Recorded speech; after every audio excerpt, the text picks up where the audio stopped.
What is sexual energy? So I want to speak about sexual energy because I feel like it's something that we can get so caught up on. We can get so caught up in the stories and the misconceptions that we have around sexual energy. And we can get caught in a body of embarrassment talking about it and feeling ashamed. And I say this because this was me. This was me before I dove into sexual energy and learning about sexuality and sex. I remember before I started this, I felt the pull. The curiosity was there. The pull was there. And I almost had to be pushed over that edge to actually dive further deep into it in order for me to actually do it. And a big part of that was because I held so much fear around this body of work. And if you ask me what the fear was, I couldn't even put it into words. All I knew was the bodily response that I felt when I heard someone talking about sexuality or sex or sexual energy or working with sex magic or anything to do with sexuality. And one of the things that I've learned that this beautiful body of work has allowed me to experience is that that fear is actually old stories and beliefs and energy that we're holding on to that's actually stopping us from having the things that we want. And I say this because sexual energy is actually just life force energy. In a nutshell, that's all it is. And hey, Ames, and I say this because I've worked with Chinese medicine before as well. I used to work in that field, and we worked a lot with the qi running through our body. And, there we go. We worked a lot with the qi running through our body and opening up the channels of our body and releasing the blockages and stuck energy to allow this qi to move through, to open us up to feeling better, to thriving, to feeling more joyful, more alive, more activated. Whatever it was that the client wanted to feel, we would align them with that, and anything that did not align with that would come up in order to be released.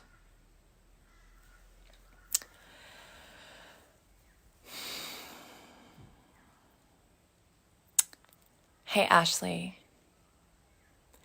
And do you know what the funny thing is? Is that the more I dive into sexuality, sensuality, embodiment, it's all there to open us up to allowing that life force to move through our body more and more, to move in the way that it wants to move, right? It's got a mind of its own, and we want to stop it.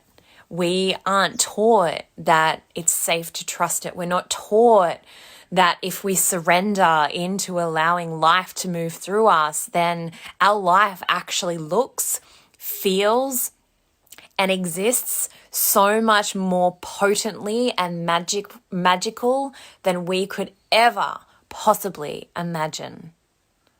Ever.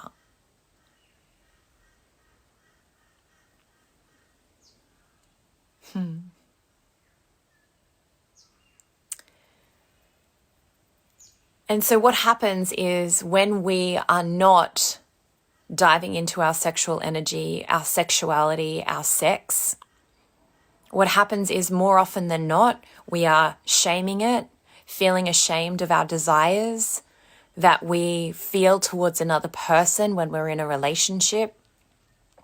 We're shaming the yearning to be held rather than fucked. We're shaming the way that we want to actually feel inside of ourselves. We feel so ashamed of the fact that perhaps we actually can't dive into it as much as we want to and yearn for it.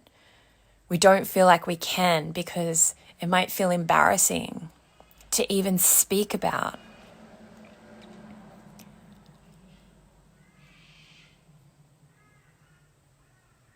It's not okay to speak about sexuality, to speak about sex. Hey, beautiful women, if you're jumping on, say hi. I'd love to know your thoughts on sexuality and sexual energy as well.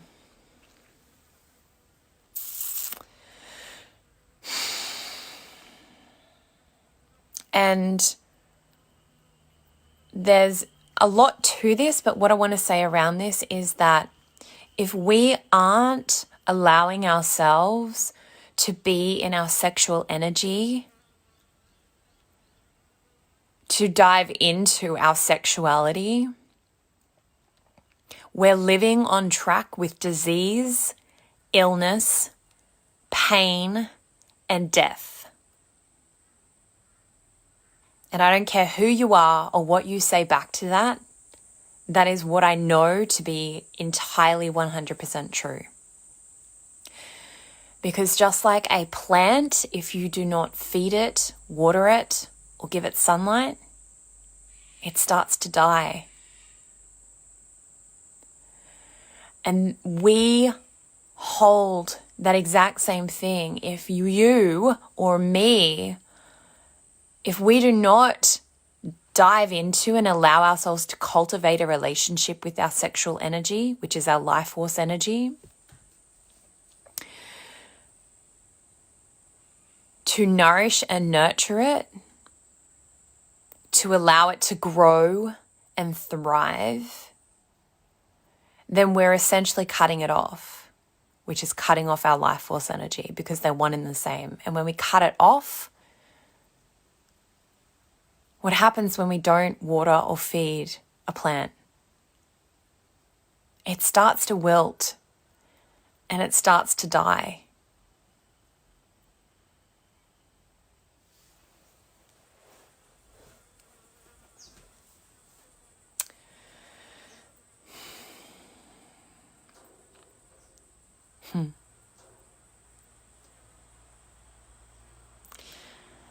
So if you're curious around sexuality, sexual energy, I invite you to have a conversation, to reach out to me or whoever you feel guided to have a conversation, because it all starts with a conversation.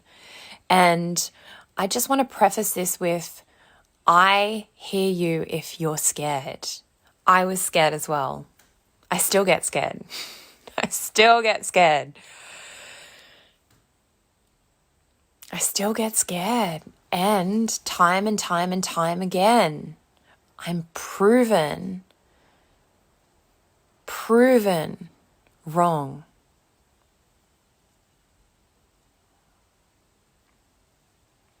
If we don't have our sexual energy and our sexual embodiment, we don't have life. And it's as simple as that. If this is something you're curious around, reach out to me. We can have a conversation. I have my beautiful 3-month program coming up, Untamed, the Sacred Union. We are diving into all things sexuality, sexual energy, body image, and love. Being able to be in the juiciness of life that's pouring through us. Being able to marinate in that for ourselves and the beautiful union that comes with that in order to then have an overflow of life out. Because when we don't live from the overflow of life within us, what we're actually existing from is a dried up, cracked, dehydrated well within us, which is why we end up tired, which is why we end up exhausted, fatigued, depressed, anxious, all of these things. All of these things. If you're curious, beautiful, reach out, let's have a conversation. Because life gets to change. I love you. Have a beautiful day.